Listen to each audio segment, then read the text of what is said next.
This is Gridiron Graduates, a weekly podcast covering all things football. Episode number 60, Return Policy. Recorded February 15th, 2017.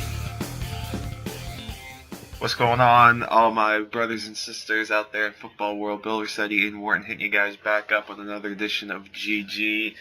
Over a week since the Super Bowl, so things are kind of starting to die down. But of course, off season picking right back up. We're getting ready for the NFL Combine and free agency and all that good stuff. It's right around the corner. We're going to get into some free agency a little bit today. Talk some quarterbacks. Talk some of the top guys in that market. Maybe some trade possibilities, and then whatever else we're going to throw at you. So. Ian Wharton, what's going on, man? Ready to do this again?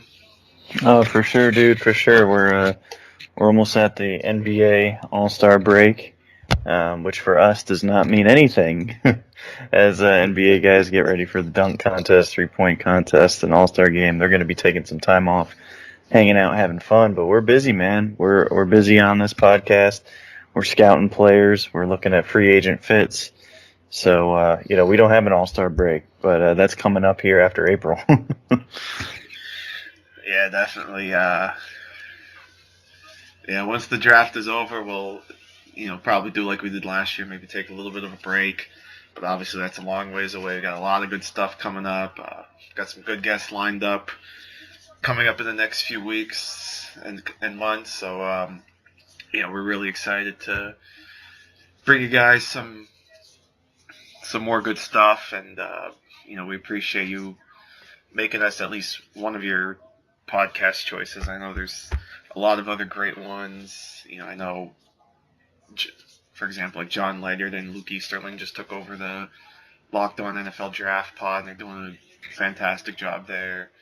Kyle Krabs and Joe Marino have their new podcast, but we're here bringing our perspective, and again, thank you for checking us out and just hearing us ramble.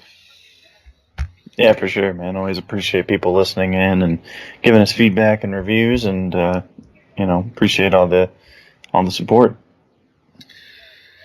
So let's kind of jump right into it. So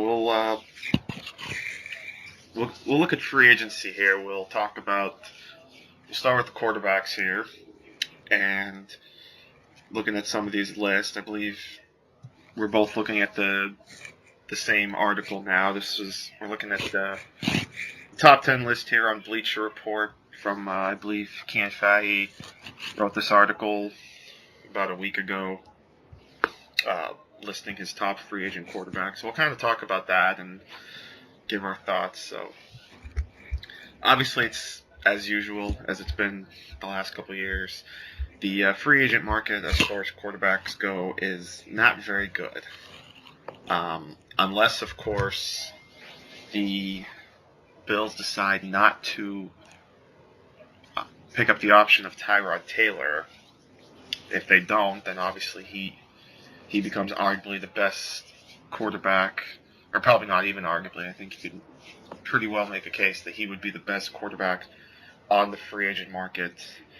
But without him, you're probably looking at Kirk Cousins, though it's pretty likely that he's going to get tagged. But if he does, that's an almost $24 million cap hit that the Redskins have to take just to tag him. Now, obviously, there's going to be other suitors for Cousins. San Francisco, for one, has come out and pretty much made it known that they'd have interest in Cousins if he were to become available. But again, the likelihood is that he's going to get tagged, and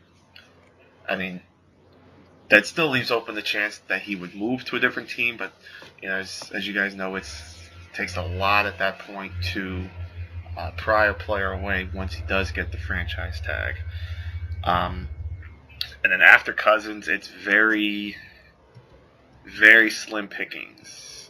Looking at guys like Mike Glennon, Brian Hoyer, Josh McCown, Ryan Fitzpatrick. Obviously not a lot of hype in this free agent quarterback market. That's why, of course, all the talk is about the trades. Particularly a guy like Jimmy Garoppolo. But we'll focus right now on the guys that are free agents, and then kind of go from there. So, looking at this list of free agent quarterbacks, what's your take on some of these guys and maybe some potential landings for these guys? Yeah, I think the guy that obviously is going to get the attention, and rightfully so, is Kirk Cousins. The numbers that he's amassed in Washington have been just extremely impressive. He's basically thrown for about 9,000 yards over 2 seasons, and he's helped lead a good passing attack in Washington. However, I think that some of those numbers are inflated a little bit about from situation, not only the scheme, but a really good coaching staff and a tremendous surrounding cast. Now, some credit still goes to him. He has to go out and execute that, but he is a very safe quarterback. He takes a lot of check downs from what the spacing of the scheme and the playmakers create for him, and I think that that's really limited his upside. He's not really the type to stand in against pressure and deliver big-time throws. But, I think he's somewhere around average, maybe below average as a starting quarterback, despite the numbers really showing that maybe they kind of suggest that he's a top 10 or a higher quarterback. But I just, personally, I'm breaking down, what we see on the tape, and it's just not consistent. But that's still going to be a huge upgrade for a lot of teams. And so the question is, based on that $24 million cap number on a franchise tag, you're probably starting a contract around that $20 to $24 million a year. So the question is, can you get similar production for much less money? That's the discussion that the Washington Redskins have to have. Not only the Redskins, but also any team that may be interested in either trading picks for him or, if he becomes unrestricted, which again we're not expecting. But what kind of money are you willing to throw at him? And to me, if I'm the Redskins, I wouldn't have let it get to this point, because last year I was a big advocate in saying franchise tag him, avoid the long-term deal, draft a quarterback. And, people said, well, it's only 2 quarterback class. And yeah, it was the strongest at the top, but they completely avoided the position. They could have taken Dak Prescott. They could have taken Connor Cook. You could have taken an insert quarterback here in the middle rounds, and that player may not have worked out. They may not have been ready next year, and that's fair, but they didn't even try that plan, and I think that's what bothers me the most, unless if they have a lot of confidence in Colt McCoy. Quite frankly, I think Colt McCoy could do very similar things to what Kirk Cousins does in that offense. The question with McCoy is going to be injuries. He cannot stay healthy, so that's really the big concern. So if I'm the Redskins, I'm doing the same thing as what I had advocated for last year. I'm going to franchise tag him. I'm going to swallow that giant cap number, and I'm actually taking a first-round quarterback if one falls to me. And if one doesn't, then I think that there are actually some mid-round options that can replace him fairly easily. And, well, not necessarily fairly easy. Let me take that back again. I think Cousins is going to be he's a guy that you have to upgrade on, but he's not going to be incredibly easy to upgrade on. But you do need to get more dynamic at the position. I would rather have Brad Kaya on a 2nd or 3rd round contract over the next 4 years than I would rather have Kirk Cousins over the next 5 years at elite quarterback money.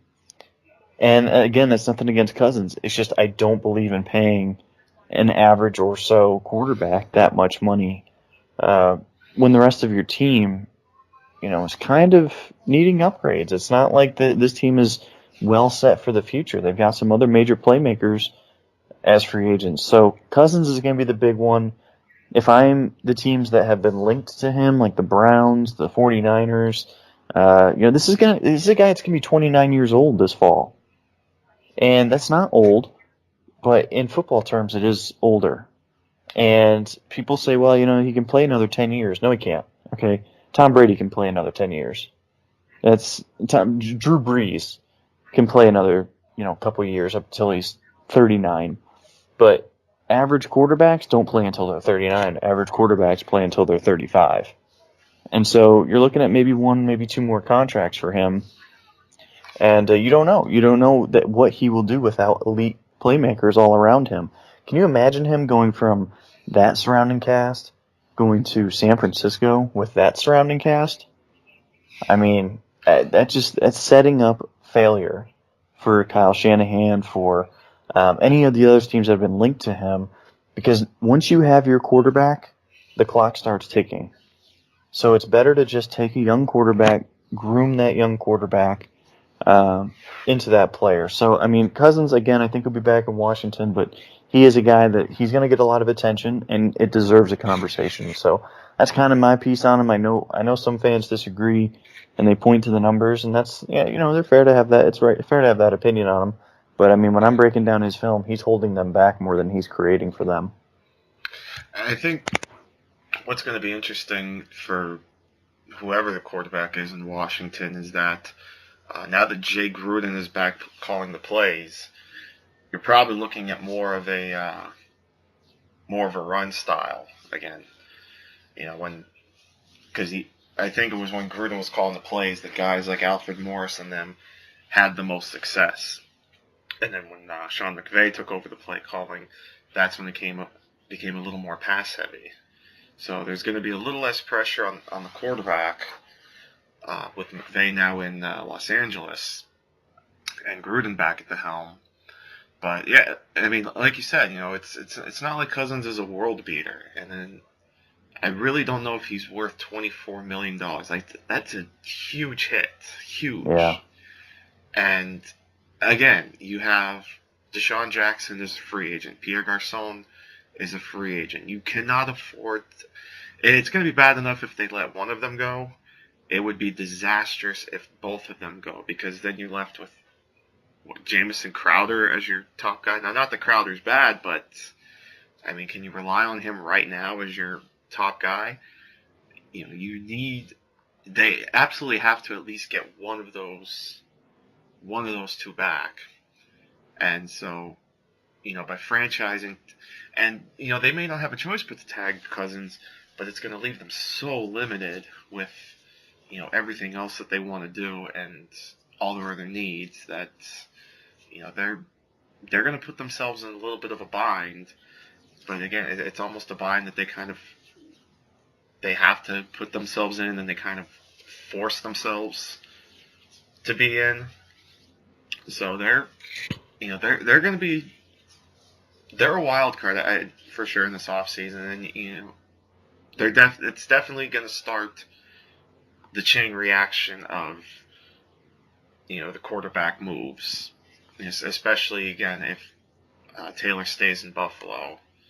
It really, all eyes are going to be on Washington. And of course, today, well, the day we're recording this, Wednesday, is the first day that teams can place the franchise tag, and we'll kind of talk about that a little bit too, potential franchise tags. So I don't know. It's a little baffling to me that he's about to get this kind of money, but we are also in an NFL world where Brock Osweiler makes $18 million a year, so it shouldn't come as too much of a surprise that some of these mid-level quarterbacks are going to get such a high amount of money.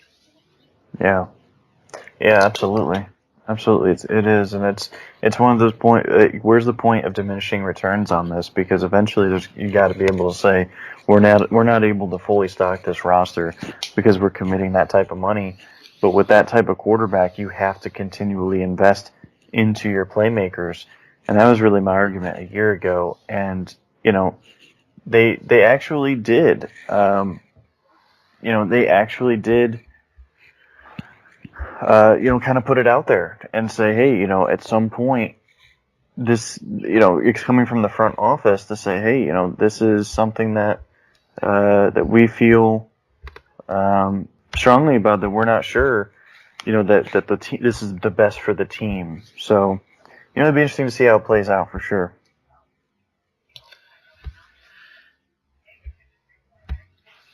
I'm just trying to bring up Washington's cap space real quick if Spot Rack wants to cooperate with me. According to Spot Rack right now, they actually do have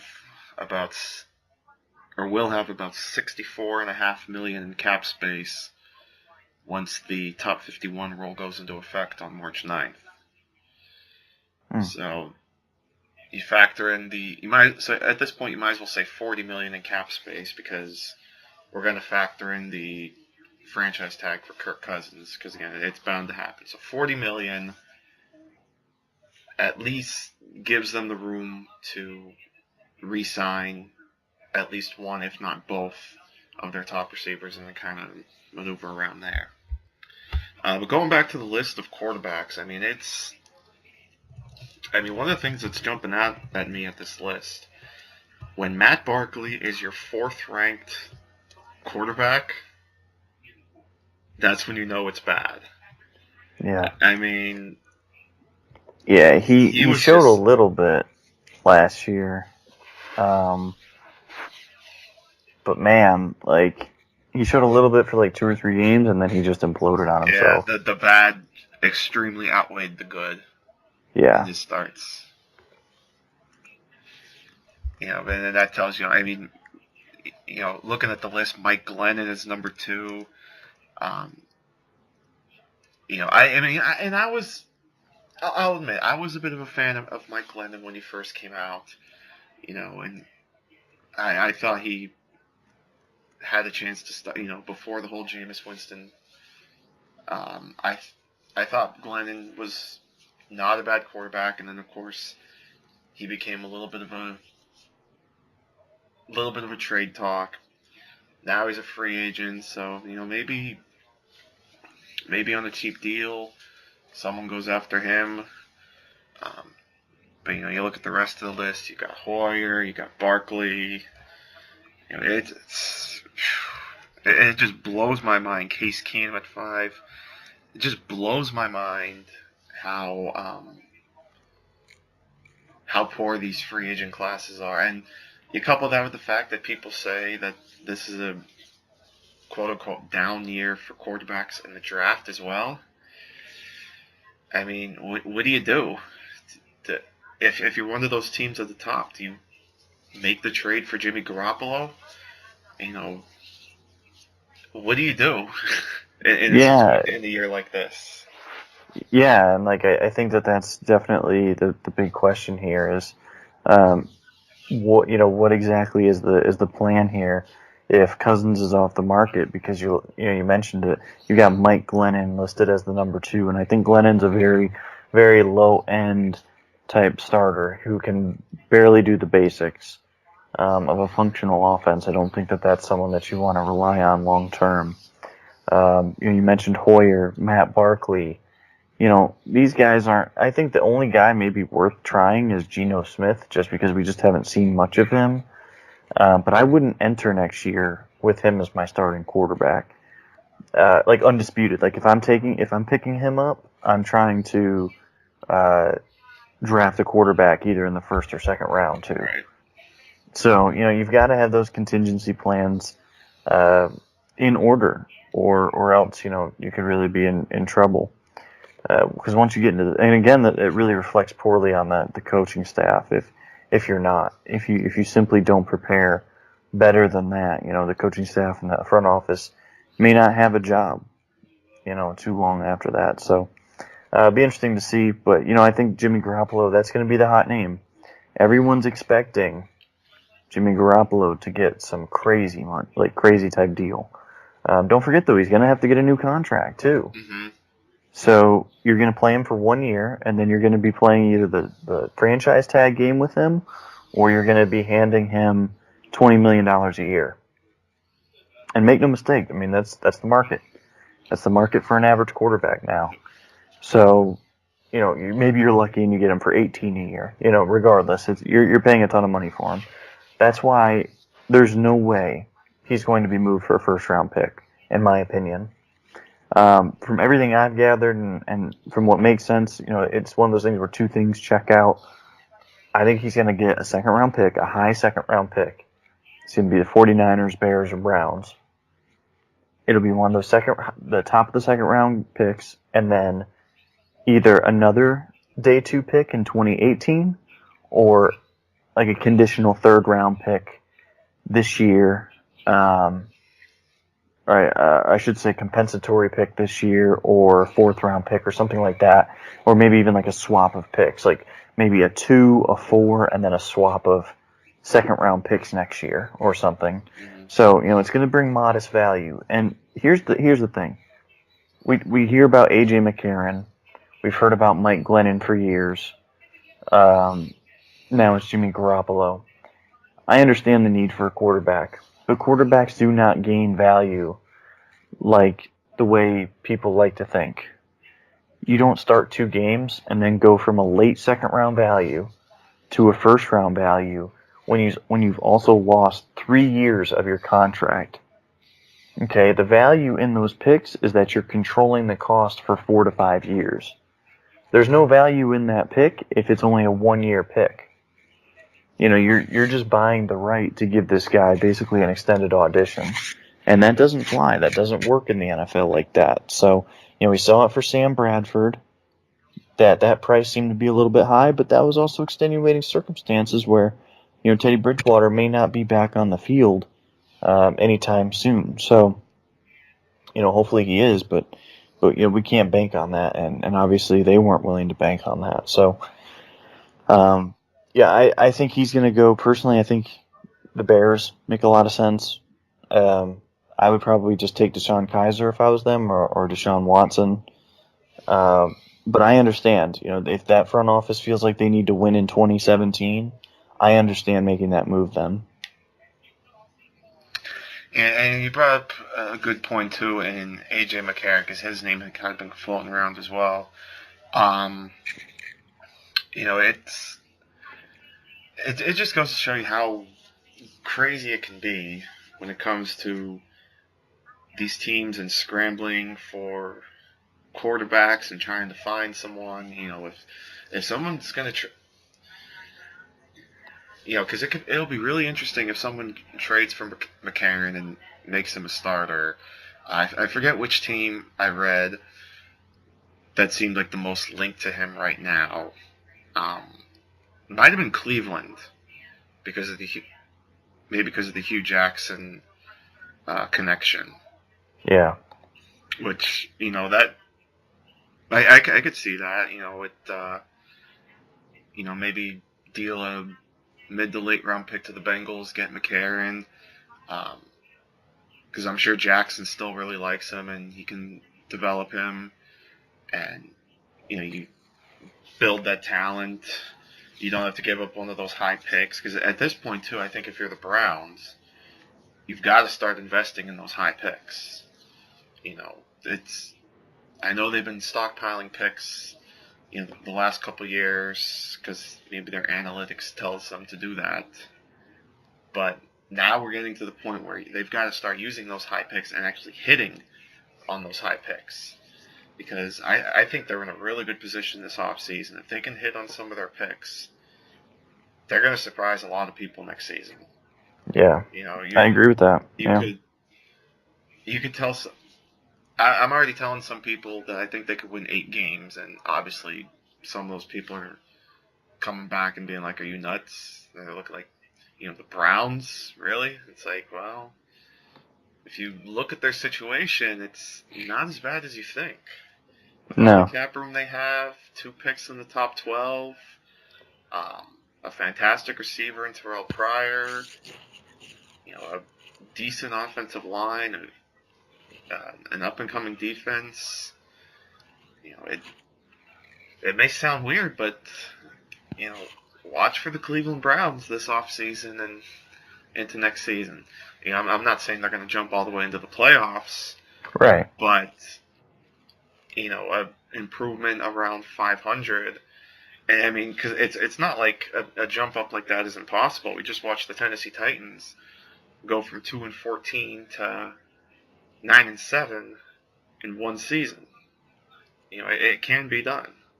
You just have to have the right pieces, and I think Cleveland can get those right pieces. Now, would A.J. McCarron be the guy to lead that big of a comeback? I don't know.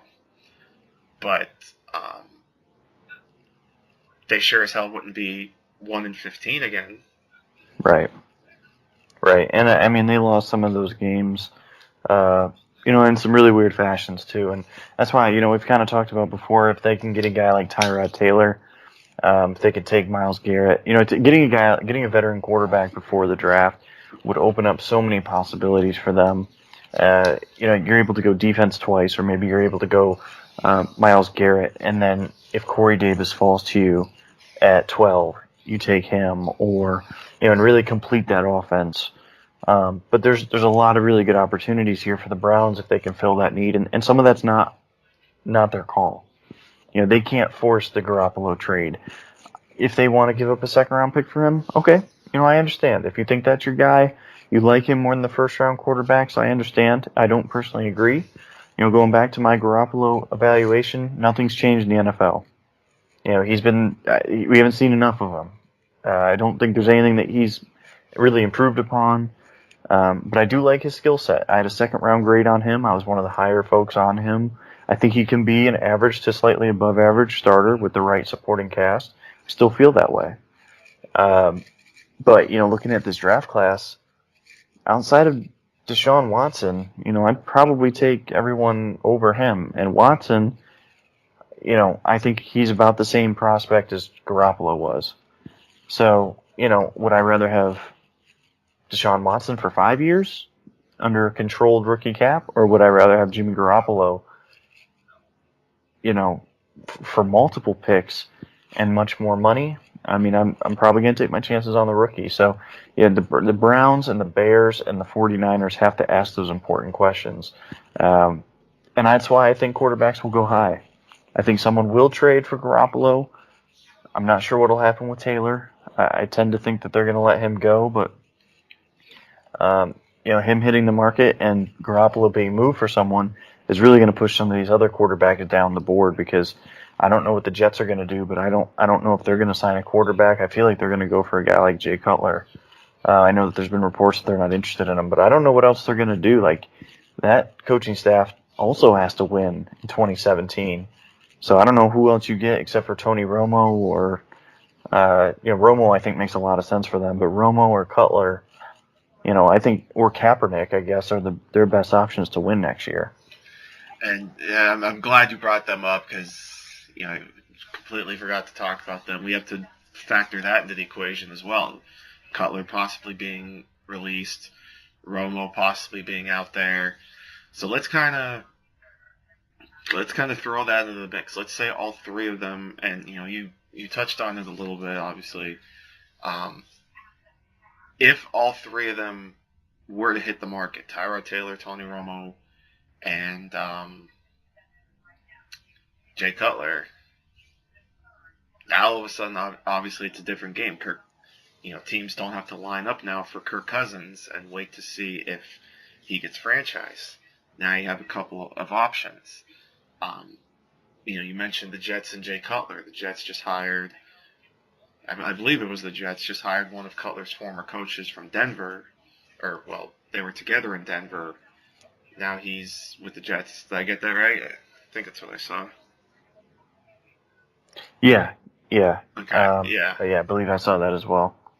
So, that's a sensible connection.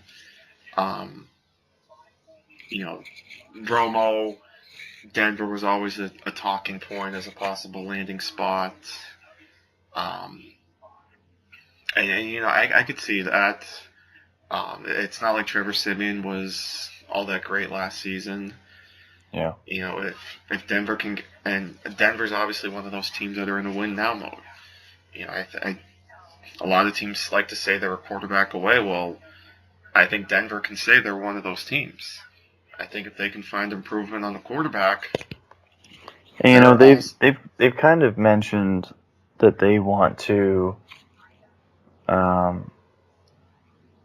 feel like they've been saying, at least publicly, that they want to give Lynch every chance possible to win this job. But some of that's going to be for leverage in Romo discussions, and they know, and everyone knows, that the Cowboys are best off waiting until after June to either trade or release Tony Romo for cap purposes. Right. They can designate him a June 1 cut and save that money right away, but that does have some ramifications too. It accelerates his signing bonus that gets factored into his contract. And it's just easier for them if they can just trade him after June. So for cap savings purposes, and so from the Broncos standpoint, they know this is going to be a long, most likely at least, maybe not guaranteed, but they feel it's going to be a long battle and something that they need to play out, and they're willing to play out because ultimately having a first round quarterback in the fold, even if he's really raw and even if he's not quite ready, that is a pretty strong leverage play. And there's not that many teams that are going to be interested in Romo. I think there's going to be a couple for sure.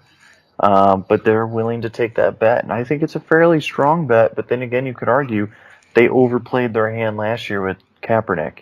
That was a team, they could have had him. They were negotiating with San Francisco. They should have had Colin Kaepernick. It's probably a playoff team if they had Colin Kaepernick last year. Kaepernick didn't play too poorly last year. He's not great, but he's functional. And that's what the Broncos needed. And so it's going to be really interesting to see, did they opt to go with a guy like Kaepernick, or do they want to wait and really just play that situation out? Because I'd probably play it out, and honestly, I would give Romo that chance. Let Paxton Lynch sit another year, and then go to Lynch next year if Romo doesn't, want to come back after this year, or if he doesn't look capable of it. So it'll be interesting to see, but that's going to dominate, I think, the headlines for most of the offseason. And let's be honest, obviously if Kaepernick were in Denver, he would have had a much better supporting cast than he did in San Francisco. And, so you're right. They probably would have been a playoff team if Kaepernick was there. So, and that's another guy that could possibly hit the free agent market.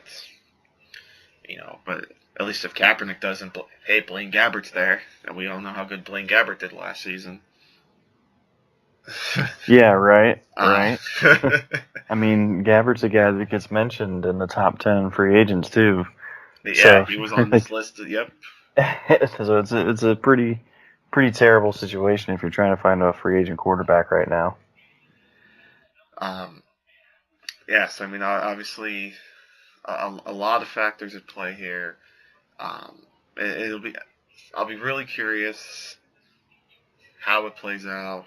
Again, to see if Romo gets cut, and I think you're right. I think you make a good point. It wouldn't be to Dallas's benefit to get rid of him now because he does have the big cap hit.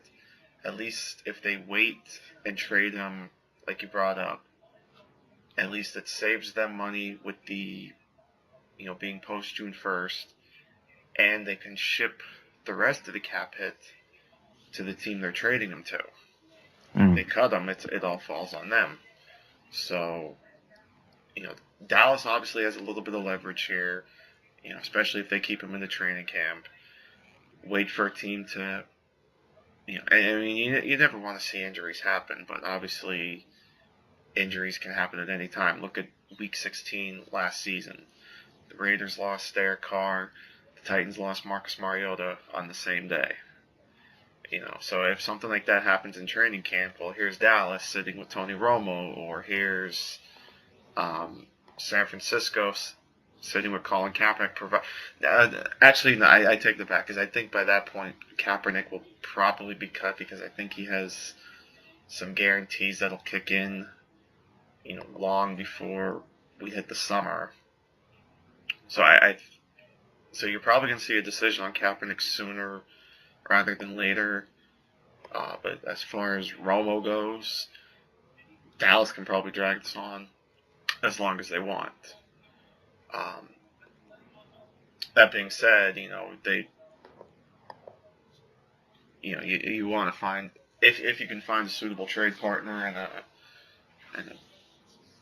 and good value, then you ship them off, because you also really don't want to have a $120 million quarterback sitting on the bench.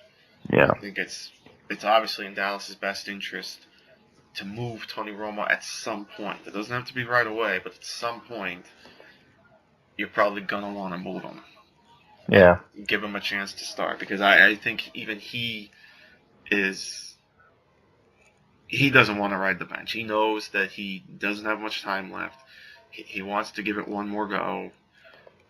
That's also why I think a team like Denver would be a good fit for him, because Denver will give him one of his best opportunities to win a Super Bowl.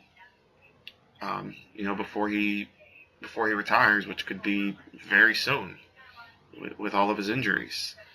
So you put him on a team like Denver, give him a guy like Demaryius Thomas, basically becomes his new Des Bryant. All of a sudden, Denver's back in the conversation.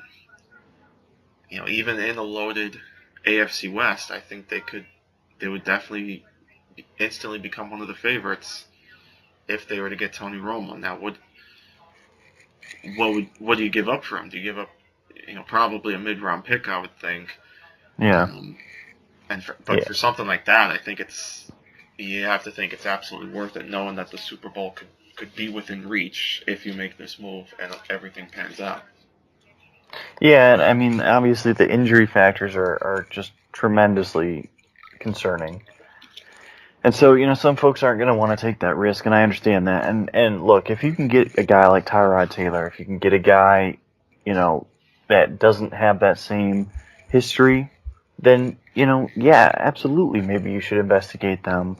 But those guys just don't exist too often. And I think that Taylor is going to be a guy who goes to the highest offer. I don't think he's going to be the type to play necessarily to the best fit. And I'm not saying that the Broncos would be the best fit. I'm not saying that the Browns would be the best fit. I'm just saying, in general, he's only a guy that he's only made basically one contract at this point, one big contract. It's not like Romo. Romo doesn't have to go somewhere. Let's say Romo gets released. The Cowboys can't trade him. Literally no one's going to give anything up for him. So they just cut him at some point. Romo's going to get a fairly big deal, but he doesn't have to get a $20 million a year deal. They can probably just offer him $12 million and say, look, man, this is what it is. And there's a realistic chance that he'd only have one or two suitors by the end of summer. So, it'd be interesting to see. There's a lot that goes into it. I understand those people that say, hey, this guy just has too much of an injury history and just too much of an injury-prone situation, and I understand that. That's a fair point. It's a major concern with him. I just believe in taking those home run swings whenever you can take them. Nah, I'm with you there. If you feel Romo's going to be the guy that can bring you to the promised land, I think you have to go after him. Yeah. And a guy like Taylor too. And I think they're gonna decline the option. Yeah. Because it definitely feels that way. Yeah, because that's a boatload of money. Even with how well he played, that's a lot of money guaranteed. So I would say they're probably going to decline him, and you may see a new quarterback in Buffalo. And like you said, I think Manuel might have the pick of the litter. It's really who's just going to go after him the most, and that's probably going to be the team that lands Tyrod Taylor. Yeah. Yeah, it'll be really fascinating to see. So, and I think if you're looking forward to, the playoff discussions and who's going to be that team that really jumps, is there someone that we don't expect maybe taking that next jump? And I know we've mentioned them before, but I think Houston would be a really interesting landing spot for Romo. And the early buzz here is that they wouldn't be interested in him. But things change when someone's actually available and actually able to be had for a certain price. And so, it would be a stretch for them to make that work cap-wise, especially having to figure out A.J. Bouyer's situation. But they could make it happen. They could actually make it happen on his current deal. And, the more competition for some of these quarterbacks, and, don't forget, too, if the Chiefs actually make a move at quarterback, let's say the Chiefs enter that sweepstakes, maybe for Garoppolo, unexpectedly, or even for Romo, Well, if Alex Smith became available, that would also change the market too. So it'll be really fun to see. I'm rooting for some chaos. If I'm some of these teams that are just kind of stuck and they've been stuck for a couple of years, I think you need to make a big change. And I don't understand the point of entering next season if you're the Chiefs with Alex Smith. There's no chance I would enter next season with Alex Smith on my roster if I'm the Chiefs. That situation has clearly played itself out. They're a limited team with him, and maybe he can do better elsewhere. Probably not. He'd probably be the same guy, but from his perspective or from the team's perspective, just sitting pat with what they have just isn't good enough. You're never going to beat the Patriots with Alex Smith. And there's definitely been a little bit of buzz on them as well too. You look around, there's definitely people that think they could be looking at a quarterback. They're likely going to decline Nick Foles. So at this point, I don't think they really have a backup, number one. And like you said, at this point, how much further can they really get with Alex Smith? Yeah. This season was really one of their best chances to really make a move, and they fall flat in the divisional round against the Steelers. So I mean, it's safe to say that even if they were to get past that game, how ugly would it have been against the Patriots? So, I could see your point, them being a surprise team that makes a move, because especially, I mean, really in all the NFL, but especially in the AFC, because they compete with them even more. At this point, it's obviously about hanging with the Patriots. Yeah. And Alex Smith obviously can't light a candle, can't hold a candle to Tom Brady. So, what do you do now if you're the Chiefs? They're kind of stuck now too. So that's I'm glad you brought that up. That's an intriguing talking point as well. Yeah, absolutely. So it'll be, and that's the thing is, and we're seeing this a lot even in the NBA. It's like teams that are well below, the two top teams in the Cavs and Warriors, and you look at the NFL, it's very similar, at least to the Patriots in the AFC. You're saying, if you're below them, and you have been over the last several years, what are you doing? How can you return the same group of people and expect major change when these players are in their low 30s? Like, they're not going to suddenly break out at that age group. Like, it'd be one thing if they're like second, third, fourth year players, but they're not. So, at some point you got to change it up, and I know that that's a hard thing to do, because if you fail, your job changes. Your job security changes. But it's one of those things where I think that you have to. Personally, I think I'm more aggressive than most franchises, in part because I don't want. It's not my job. Like, it's not my career.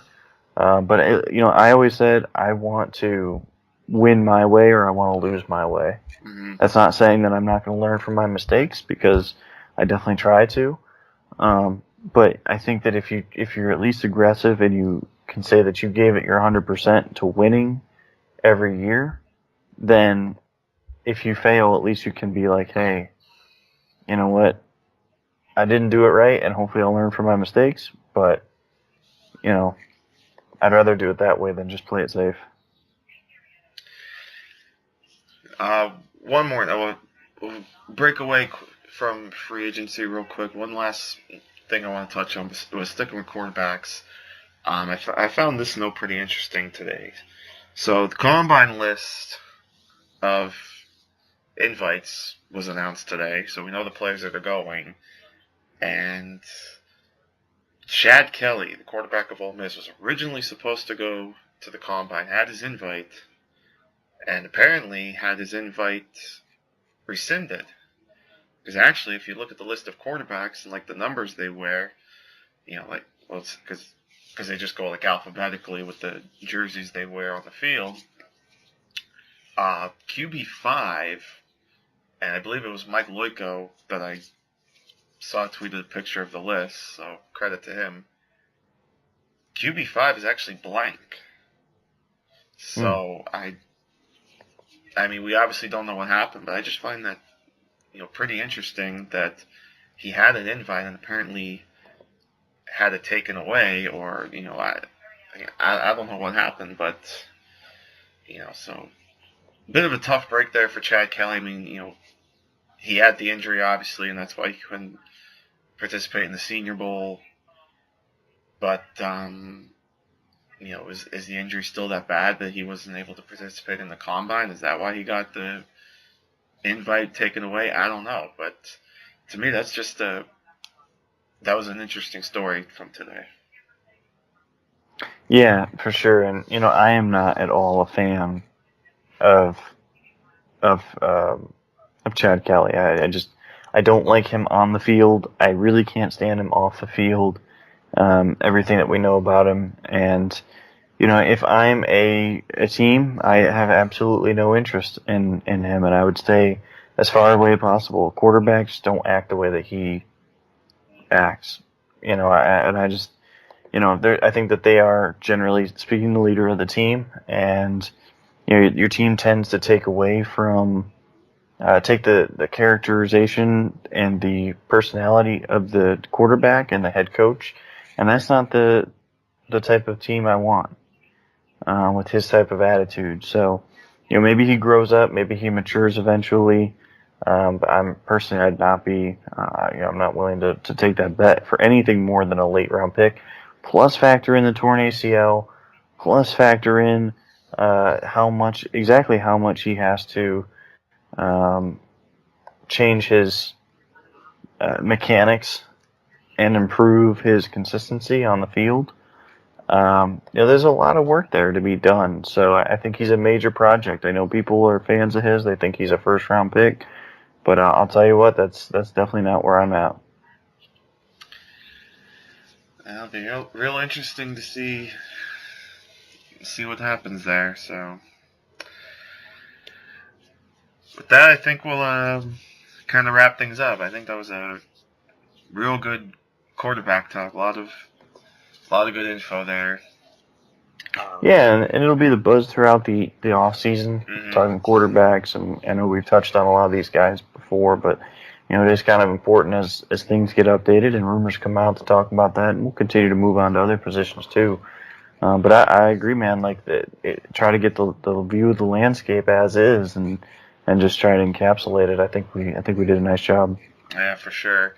And yeah, definitely we'll try to touch on some of these other positions the next couple of weeks before free agency really gets going, and again, we'll obviously talk where these guys landed and how the combine went and whatnot, and then we'll get into some draft prep, and before you know it, we'll be hitting our summer break and then prepping for 2017 season already. So again, as always, thanks so much, guys, for checking us out. We really do appreciate it. Remember to follow Ian at NFL Film Study. Follow me at Bill_Rossetti. Any last words, Ian, before we head out? I don't think so, man. We got the draft combine coming up, and that's obviously going to be a big deal. I'm sure we'll get into that combine list and what that means in the future, but free agency is also a major part. And then before we can really get into the draft, and we'll touch on the draft here, obviously coming up, but free agency is the first shoe to drop. That's the major thing that has to come first, and then everything becomes a little bit clearer at that point. Yeah, for sure. Free agency definitely helps better shape a team's draft strategy, so it'll give us a clearer view and make it a little more easy, but definitely not as less fun for us to break it down. So with that, thanks so much, guys. For Ian Wharton, I'm Bill Rossetti. Thanks so much for listening, and we'll see you guys next time right here on GG.